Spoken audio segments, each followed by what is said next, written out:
Welcome back to another episode of the Black Squadron Podcast, our weekly episode discussion of the Acolyte. I am your host, BP, aka BP the Maker. Joining with me is always Darth Mari and Todd. Hello. I know Mari's all jazzed about this episode with its witchy goodness. What do you? Yeah.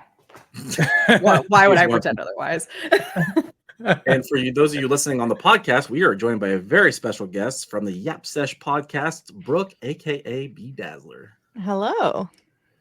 Welcome in, General Kenobi. We're super excited to have you on. And so if you guys are not listening to the Yap Sesh Podcast, go subscribe to it, follow it, whatever you have to do on any podcasting platform, please go do that. Yay, thanks. Please. So what are we talking about this week? Okay, so it's episode 3 of the Acolyte. So I guess we could just hop right into it, yeah? All right, episode 3, episode titled Destiny. So they are not doing the 2-title episode like we thought. Which I love how they shot that down like immediately. I was like, oh, they're doing like the whole twin thing, like 2 different titles per episode. No, not at all. That was like the shortest theory that I've ever had of anything. They're like, ooh, Todd said this. Yeah. No. Straight to jail, fam. They definitely listened to our episode and like, Todd. Absolutely. All right. And be full disclosure, they just told me how to say the director's name and I've already forgotten. Oh, yeah. What is it, Todd? Kaganada. Kaganada. Perfect. All right. So let's just hop right into, I guess, the beginning of it. So the episode is set 16 years before the events of the first episode on Bryndock. Were you guys surprised that we got a flashback this early? Yeah. Yes. I figured we were going to get a flashback because of some of the trailer footage we saw, but I don't know. I didn't think that we were going to have a whole episode dedicated to a flashback. I thought it was going to be kind of more sprinkled in, sort of like what we got with Book of Boba Fett, where they were doing, we had some flashback stuff and then some back to current day and then back to flashback and then back to current day. So Yeah, same. It's gonna be really funny if the next episode is just the Mandalorian episode. Just a little early. Somehow they link it together. It's just Pedro Pascal walking across the screen. That's okay. Yeah, That's that's fine. Just a random cameo of Pedro just walking, or like he's like Gene's guy. He's just kind of in the back corner. It's like, wait a minute. It's his episodes of Hot Ones. They just play. Yeah. I have my stepsister gave me a pillowcase for Christmas that has faces of Pedro Pascal from that Hot Ones interview of him like dying because of the hot sauce. And it's so funny. It goes in my Pedro Pascal blanket that my other friend got me. Because apparently I love him so much, which I do. Listen, but like now it's a thing. At AwesomeCon, they had a whole booth of pillows shaped like Pedro Pascal and other daddies. Should New have bought York one. Comic Con had one that like a pink booth that was like Pedro Daddy, like the whole thing. Everything was just pillowcases, notebooks, pens, all of it. All right, back to the Acolyte. So this episode it focuses pretty primarily on Osha and May's relationship from Jump Street to, I guess, the end of the events of Bryndock. I'm guessing we're going to get another flashback episode to show us what Indara and Sol and Kalnaka did, right? And Torben? Because we really still, it's kind of, we don't know. Vague.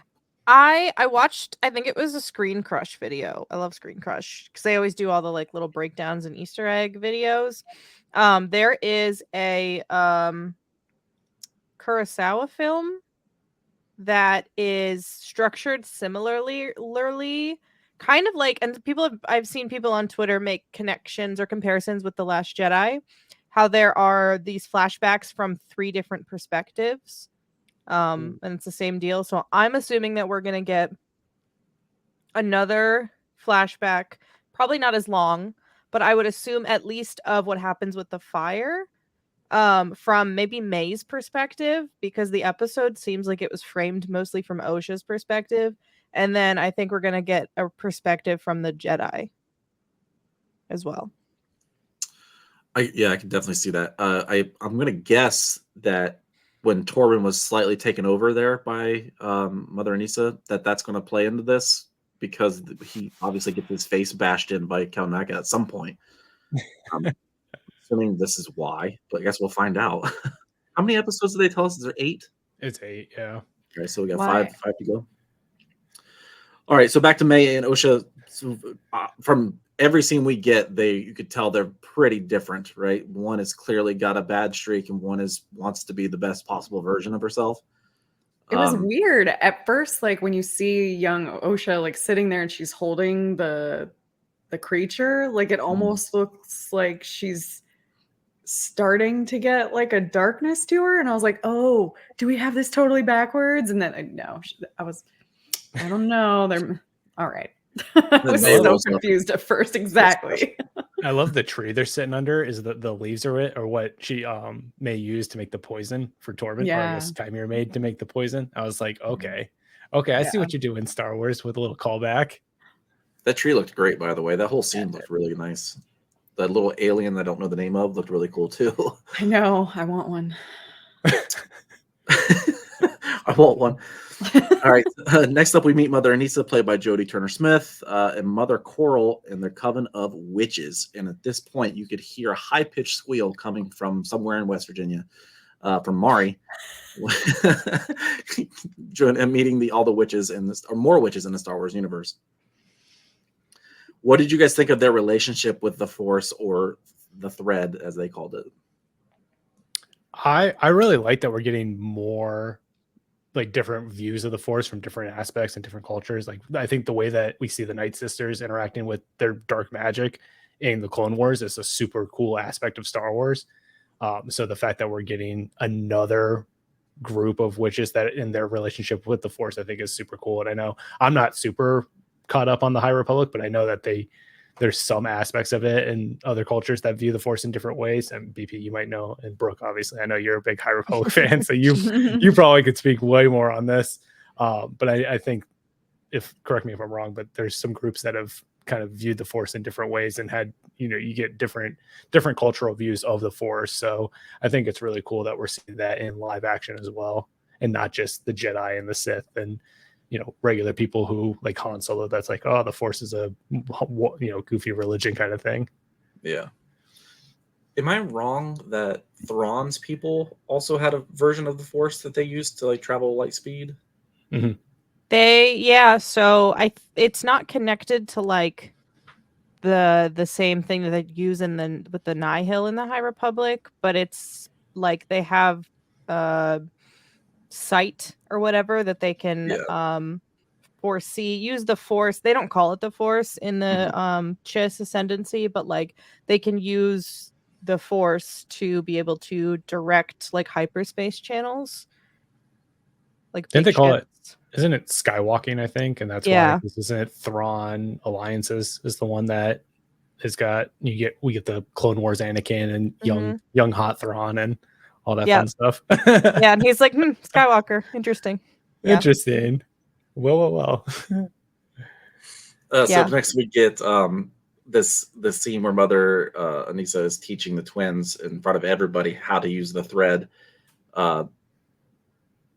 It's very interesting to watch like the whole group their reaction to it and how the girls are using it, and just their overall relationship with the children, being the only children there.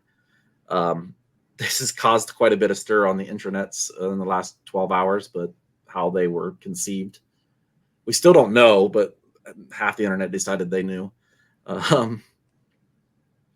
Then we get our first, like, they start talking about the Jedi and how the Force is more than just good versus evil. I don't know how this is going to play out in the long run. Well, they talk about how it's not the way that some people use it isn't the way that it needs to be used. It shouldn't be wielded. How did they phrase it? I can't remember. I know, for some reason I'm completely blanking on it, but they kind of like live with the Force and it's like part of them, whereas everyone else thinks of it as a tool. Mm-hmm. So I forget how they said it too, but going back to talking about the High Republic books, this is what made me think that they were either inspired by or even like maybe canonically related to this group that was called the Path of the Open Hand, which was introduced in Phase 2 of the High Republic. And their whole deal was they don't think that the Force should be used by anyone at all. And so their whole thing is like the Force should be free. And one of the characters in the books who's part of the Path meets a Jedi, and she is like disgusted that someone would ever use the Force for anything. So I'm like thinking the way that the mother like compared the Force, the way she talked about it felt very similar, even though she is utilizing the Force in some way. Their like justification for it seemed more aligned with like what they were saying with the Path of the Open Hand. So I think it's cool, even if they're not related at all. I like that there is some of that inspiration there, and definitely inspiration for it with the Night Sisters, just the way that they use their magic. Yeah, and that's I'm glad you said that, because in our Discord, Jedi Jeremy said he absolutely loved the episode and the overall dark tone of it and the witchy connections to the Night Sisters. So I think everybody is kind of on the same page with that. Speaking of the twins and their unnatural means, no father, possibly used by the Force or some other magic that we don't know about yet. Any thoughts on what that could possibly mean overall for May and Osha? I think the idea of like, you know, something being conceived by the Force, I think is really interesting. Obviously we have it with Anakin and I think you get into the whole Chosen One idea. So I think it could be interesting to see, like, it's not just Anakin. It like is the one that was conceived by the Force. You've got these other individuals throughout the history of all of Star Wars that were either conceived by the Force or some unnatural means. Like I know when, and we can talk about this in a little bit, but when Miller and Asaya is talking to the Covenant Witches and how they've been, you know, labeled outcasts because some view their power as unnatural, that line made me think of Palpatine talking about the tragedy of Darth Plagueis the Wise and how the dark side of the Force is a pathway to many abilities some consider to be unnatural. So we might be, you know, getting the laying the foundation for what kind of led to that, what led to Palpatine saying, you know, that specific line. So I think it's interesting that the twins and their the way they're conceived is kind of being explored, because I think it really sets the stage for some really cool stuff with the Force or with the dark side of the Force, or just some crazy, super weird Force stuff, which I'm all for when Star Wars gets weird with the Force. Was Anakin like it's not known how he was necessarily created by the Force, whereas Mother Anastasia, it's like specifically said, like, I created them, but she's using the Force to do it. I don't think that so it's slightly different. Yeah, I don't think she specifically said like I use the Force to make them, but no, right. Well, I created them because Coral, sorry. She said like I carried them, and then Anastasia was saying, but I made them. There's a Darth Vader comic that it's not confirmed. This was in the comic. It is like a dream sequence that Vader is having, but it suggests that Palpatine may have had some sort of hand in creating Anakin. And I think it would be badass to connect it back to Osha and May being the idea what inspired Palpatine to try this, because we also know that Palpatine had been trying to force a dyad or make a dyad. And I love the idea, if we find out later in the Acolyte that they were trying to create a child of the Force or whatever these witches consider the Force, but then just by chance they had twins who are a dyad, because a dyad can't be forced. It's something like that just is natural or like happens, which I would think is so cool that Palpatine would take that, or Plagueis or whoever would take that idea and be like, I'm gonna do that. That'd be a really cool tie-in. Yeah. I like that a lot. What was the name of the ceremony they were doing? Was it the Ascension? Ascension. Mhm. They were ascending, yeah. So they started that, and May went through with it and got her face markings, and then they started on Osha, but then the Jedi decided to budge in here. Darth Mari. Which brings us back to last week when I said that Indara recognized her as May and not Osha. Nailed it. I got a theory right.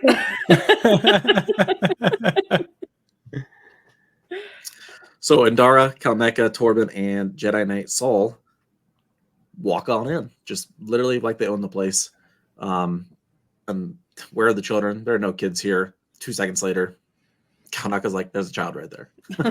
I'm literally looking at one. Quite literally.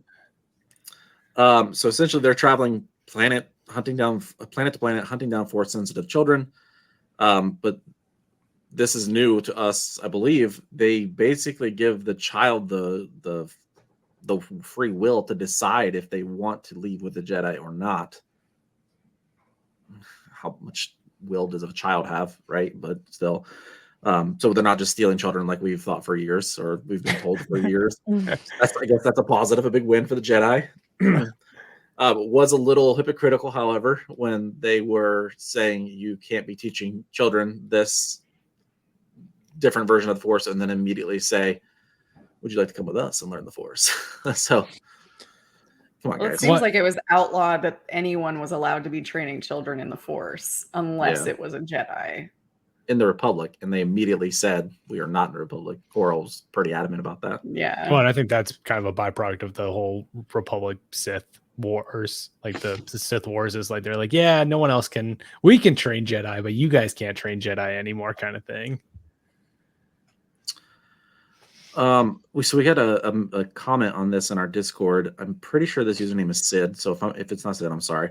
But enjoyed the implications that the Jedi Order were doing exactly what they prevented other Force-sensitive groups to be doing the whole time. So yeah, I think everybody saw that. I think that was probably a point they wanted us all to see, right? Like a slap right in the face. The idea that the Jedi are also being used as the blade for the Republic. I guess that would be point of view, right? That the Jedi are just coming in, doing whatever they want. This is also during the time when the Republic is expanding. The Jedi are kind of being used as like go from planet to planet and set up shop so that the Republic can continue their expansion outward, sort of like explorers in the outer rims and the far reaches of space. So they're sort of the muscle for the Republic in this idea. So I guess it also kind of adds a little bit to the whole hypocritical nature of, you can't train these kids, but we're going to come from planet to planet and identify some Force sensitive kids and then bring them back with us and train them to be Jedi. This is going to make some really good YouTube content, but Todd, my notes just went completely blank. So if you could take over, that'd be great. Okay. So, kind of going off of the blade idea, back in the first episode, Vanestra is talking about how the idea of if it got out that a former Padawan was hunting down Jedi, and then that could be used by political enemies of the Jedi. So, kind of also going back to the idea, and we talked about this during our kind of preview episode, that the Jedi, you're starting to see the cracks in the Jedi as we're getting closer and closer towards the Phantom Menace. And I think it'll be interesting to see more and more how, the Jedi went from this peak, this height of power to where we kind of see them in the Phantom Menace, where they're like, oh yeah, we're cool. Everything's fine. Nothing can stop us. And then, shortly after that, they're Order 66. They're stopped. Yeah. They are no longer Joke having on a you, good time. Jedi. So then we also see the whole Ascension ceremony, like BP said. One thing that I thought was really interesting, and throughout the whole episode we saw this, is the moon and the sun on the planet. Yeah. I think that was really, really cool how that was sort of sprinkled in throughout. Not like super obvious during the Ascension ceremony, it was a little more obvious, but just kind of sprinkled in there. So you had the moon and the sun in the background, which I also realized is the O's in the Acolyte. I always thought that was because of the twins, but really it's the moon and the sun on their home planet. So I was like, okay, that's cool. So May ascends while the moon's in front, and then Osha, and I thought this was cool. When the sun is starting to come back to the foreground is when Osha goes towards Sol, and Sol is Latin for sun. So she's literally turning from the dark to the light. Oh, wow.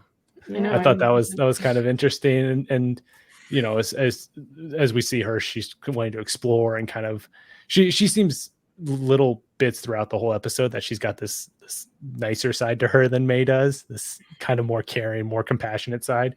So I think that you take that along with the sun in the foreground, and then also her turning to Jedi Master Soul or Jedi Knight Soul at the time, is kind of really well done and a really cool little tiny detail that they worked into this episode. Yeah, I love that. So it's cool. It's the little details that they've been working in throughout, like little lines here in one episode that then carry way more weight after a couple more episodes. Like it adds so much to the whole mystery element of this series and kind of what they're going for. Mm-hmm. So then the Jedi get instructed, or May and Osha are going to be tested. Osha really wants to be tested to be a Jedi. May's like, not really, but I'll do whatever I got to do kind of thing. So Anastasia instructs them on how to fail the tests, but May kind of goes with the plan. Osha doesn't. And then we see this kind of create a rift between the sisters. And then it's interesting to see how that rift, and sort of, I guess this is where we could start seeing those other points of view of how this night plays out. BP, Mari, Brooke, if any of you guys have thoughts on maybe what might have happened after May and Osha have that disagreement where May is told to go take a walk, and then between where we see her take a walk and when she decides to burn everything to the ground, what might have happened during that time? Anger. I mean, really dipped into the dark side of whatever they're calling their version of the Force, for sure. If she was doing it on her own free will, of course. If there wasn't some other I feel like with the context of the first two episodes, as soon as I forget who it was that said that May burned the whole like place to the ground, I was like, that seems incorrect. Like an 8-year-old child. And from Osha's perspective, that's what it looked like, because that's what we were seeing it from. Yeah. And Star Wars is so big on like point of views that I'm wondering if a third party of some sort, intercepted May before that and gave her some sort of motivation. I will say siblings do often just threaten to kill each other all the time. Can confirm. That's just what happens. As a twin, can confirm. As twins, it does happen. But like actually lighting your sibling on fire is like another level. So I don't know. I feel like there's foul play here. I don't know. I like to assume that children are innocent until corrupted otherwise, and they're not inherently evil beings. Well, this I guess this is a good time to ask this. Do you think that Mother Coral is the one doing it? Do you think that she possibly is the masked Sith character that we've seen? That was a wonderful theory. I liked that theory a lot. Who was that put that one out there? Somebody in the chat did. The internets. Yeah, the entirety of the internet, I think. The magic. I think it might have been kind of going off what Brooke said about, there might be some other foul people at play in this whole scenario. We obviously see Sol at the beginning of the episode watching the sisters. I almost wonder if whoever this master is, this Sith master, if they're also watching these twins, because if the Jedi know about them, then there's a good chance the Sith might also know about them. For sure. Especially if they're these super, like if they are a dyad, or if there's something that's super important to the balance of the Force, and both parties kind of want to have a piece of that. So it could very well, between when we see May and when she starts to the fires that we see, is that there's someone else, that Sith master, watching, whispering in her ear, telling her things that kind of change her point of view on everything and corrupt her to a degree.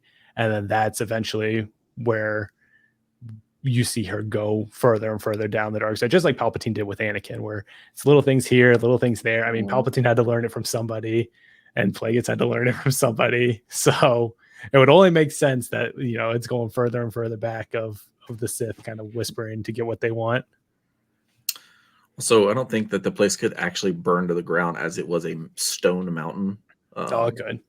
So maybe I think the point of view from an 8-year-old is probably skewing that. I think Brooke's right. So yeah. I think it's also... Oh, go ahead, Brooke. I was just going to say, I wonder if this episode doesn't have 2 titles, because the first 2, the POVs were split between May and Osha, but this one was just Osha. Ooh. I didn't even think about that, but yeah, so maybe we'll get... I can't imagine that we're going to get another full flashback episode with with a show that's only 8 episodes. So yeah, but maybe we will get an episode just from May's perspective, and we get more of like present day May. Yeah, as well, after she's escaped. I could see it maybe being, like you said, a present day and a flashback. So we get her maybe talking to the master, especially if the master had some kind of role to play in the destruction of the Witch Coven. And then we go back to that flashback, and that's where we see things from May's point of view, maybe starting from where she goes to take a walk after fighting with her sister to the fire. Obviously something happened with the rest of the Coven, because they had no evidence of burn damage. I mean, they were in a giant group. So something happened. And I think that when we get to May's point of view, it's going to look like the Jedi did something to the rest of her family and the rest of this Witch Coven, when it might be, again, Sith and deception. Maybe the Sith master who did this to push her over the edge so that he now has an apprentice. He now has that acolyte that he's looking for, or she, or whoever this creature and this individual is. So I think there's definitely a lot more to this specific scene. And I'm curious to see. This is where like the weekly stuff kills me, because I'm like, I just want to know what happens next. That would make a lot of sense though, because we've already seen them utilize the poison from that tree or the home planet or whatever, and it looks like all of the witches were poisoned in some way, and not just like slashed up by like lightsabers or something. Yeah. It would be classic Star Wars, like poetry, right? If they died from the same poison as Torben. Yeah, I can't wait for the next episode. Tell me. That's what I mean. I've really enjoyed this series, because it's like each week we get a different layer of the mystery unfold. It's a proper thriller. It is, and I think that it's one of those things where each week I want a little more, and we're getting a little piece of the puzzle, but we're also getting a bunch of pieces taken out of the puzzle. So it's like, all right, we know now like Osha's story and kind of her background, but now there's all these questions about like, all right, what happened with this fire? All right, what happened with all the witches? What happened with... So it's like you get 3 answers and then 12 new questions that stem from it. So I think it's been a lot of fun so far. So we see, obviously, I guess we'll probably also see this point of view, but Osha and May having a moment where they are like, come help, after everything's starting to burn to the ground. And then Osha sees that her sister would basically rather die than be saved by the Jedi. And then Sol pledges that he's going to take care of Osha, which Sol can do no wrong. Yeah, it was cool to see him catch her again, even though that was technically the first time. It was cool to see that. Well. He's always there looking out for her. He can do no wrong, though. I love he never has. Sweet Jedi. Never has, never can. He could be the worst individual, and that man can do no wrong in my heart. He's my son. Yes. I'm part of the Yord Horde and the Soul Patrol. Yeah, Soul Patrol for sure. But I thought this episode was really fun. I guess everybody, what were your thoughts overall on this episode? We'll start with you, Brooke. I really liked it. It ended and I was like, no, that's not all, is it? Like, I have so many questions. And I feel like that makes a lot of a certain type of fan mad, but that makes a fan like me really excited because I'm like, I know the story is not over. I don't need instant gratification. I love a little mystery unfolding as the episodes go on. Like I said, I wasn't expecting a full flashback episode. I was expecting them to like throw us pieces here and there. But now I'm excited because like Star Wars in particular has been really good. Their trailers only show things from like the first half of the show. And like there are a couple scenes I think left that we haven't seen. From like those forest scenes, which I assume are where Kalnaka is, which I also assume is going to be from the next episode, because that's like the front half. And they also only give like when they give out screeners to people, they only give out the first 4. And I'm like, what's going to happen in the other 4? We have nothing. I don't know. It's exciting. I need to know now. I guess my final thoughts is I'm generally very easy to please with Star Wars. I like everything. There's not anything that I'm like I don't love, but I do really enjoy being able to theorize. I feel like because we have a show now with like brand new characters that we've never seen before, in a time period where you have a lot more that's a lot more malleable to adding lore and adding canon, because you're not worried about messing with this character because we've already seen them in this thing and we've already seen them in this thing, or we know how their story begins or we know how their story ends.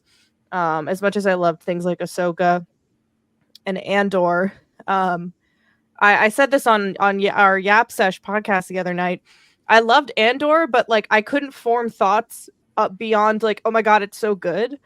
So I'm just really excited to have a show that I'm like, I have so many thoughts about this show. Well, I think part of the fun with Star Wars is the wild and reckless speculation that everybody does. So whenever there's something new, we can run with that speculation. Like you could have the wildest, craziest theories, and it could happen. It might not happen, but it's fun to just speculate on. Oh, Kymir knew about this poison. Is he the true bad guy?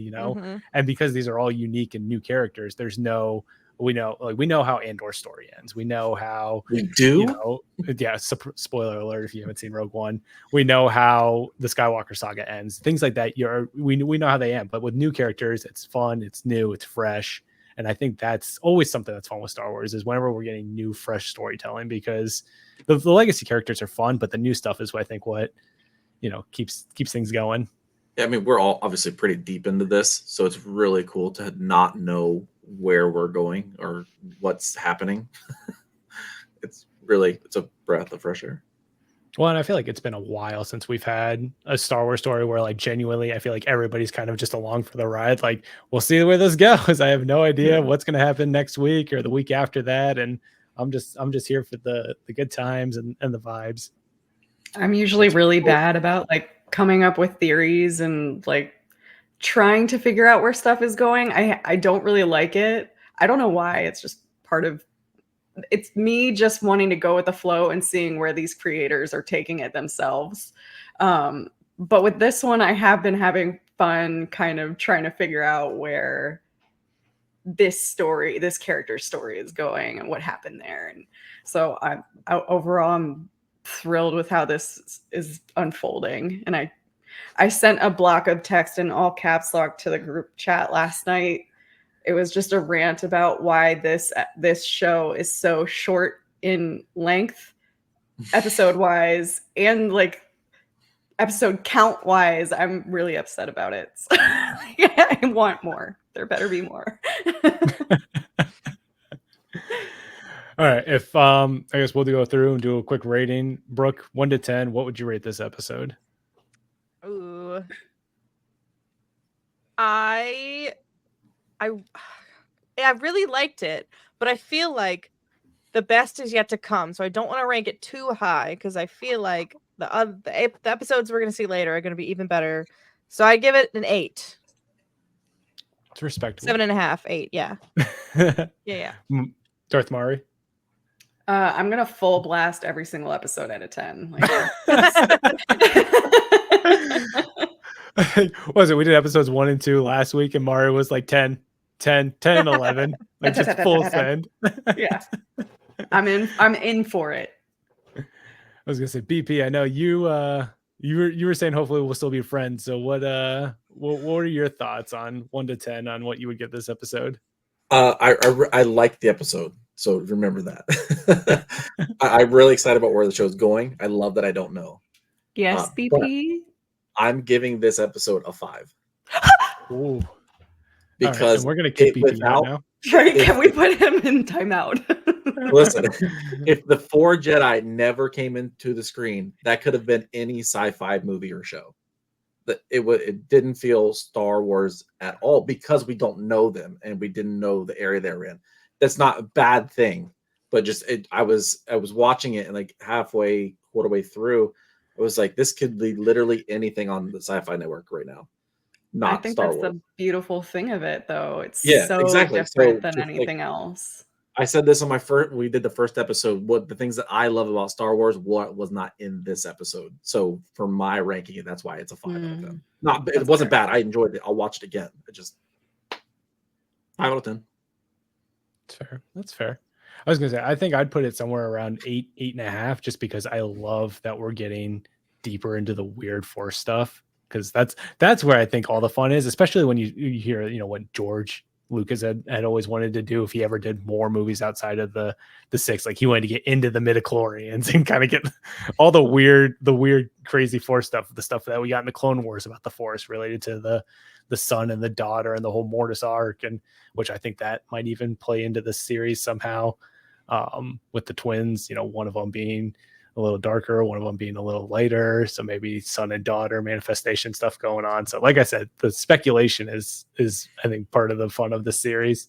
But yeah, I think somewhere between an 8 and an 8.5 for this episode for me, just because I love the witches. I love the Force stuff that we're getting.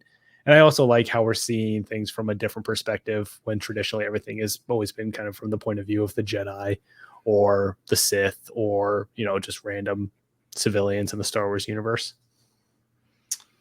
So yeah, I agree, but 100%. Still think it was 5 out of 10. And also, just one last point: we never specifically saw any of the witches dead, right? We saw just a bunch of people laying on the ground. So there's a chance that could come back around too. But anywho, I think that'll do it for this recap of episode 3 of The Acolyte. See if I can remember how to do this from memory here. So if you were listening to this on podcast, give us a review, 5-star, gold balloons, whatever the hell your podcasting app says to use. Appreciate you there. If you're watching us on YouTube, thank you. Like and subscribe. You can find us on every social media platform. Brooke, where can they find you on social media? You can find me on Twitter and Instagram and TikTok at _bedazzler_. Sometimes you can find me on Twitch, which is B__dazzler, but like I don't have a set schedule. It's just kind of when I feel like it.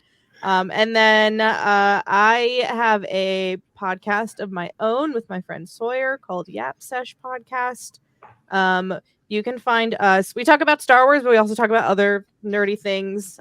We've had some really cool guests on already, and we have some really cool guests lined up soon.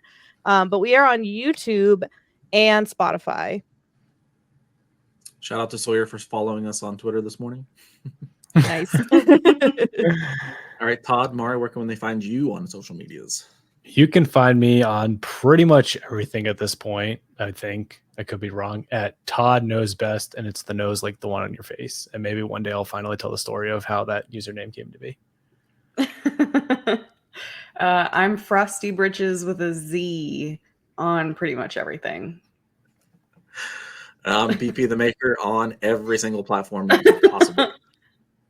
Thank you, Brooke, for joining us. Thank you, Thanks Brooke. so much for having me. All right. Remember, Force will be with you always.